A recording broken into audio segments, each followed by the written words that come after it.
So what you're looking at is a Qualcomm Mirasol display. This is a 5.7-inch display. It is slated to be in the consumer marketplace with the partner in fall 2010. The reason why you would be interested in a display such as this is that it uses interference, or nature-based light, to create color. That's very different than how traditional display technologies create their color. And the essence of that is it creates low power, super low power, provides low power. It does require power to maintain the image? Yes, and that's it. Just like there's other reflective technologies that use stability to freeze that image at very little amount of power to maintain. It does have a very paper-like, an e-ink-like look at it when you're doing it in this color scheme. Yeah, and in that text, it does.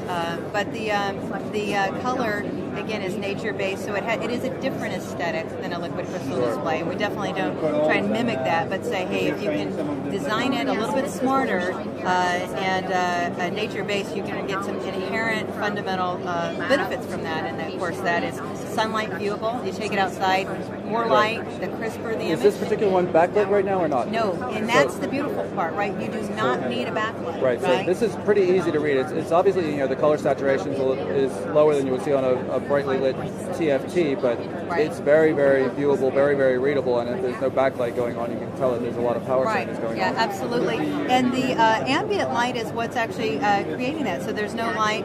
There are solutions where you could actually have a front light on here if you wanted additional illumination for a dark environment. So it's very flexible.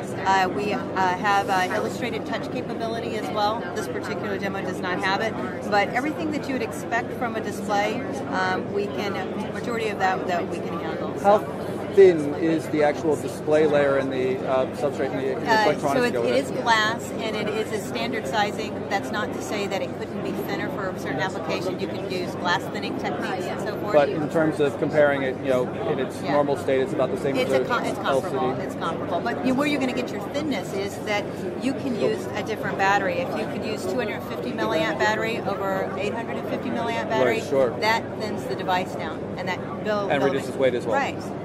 Weight, bill of materials, there's the economic or environmental impact, less battery in the landfill and so forth.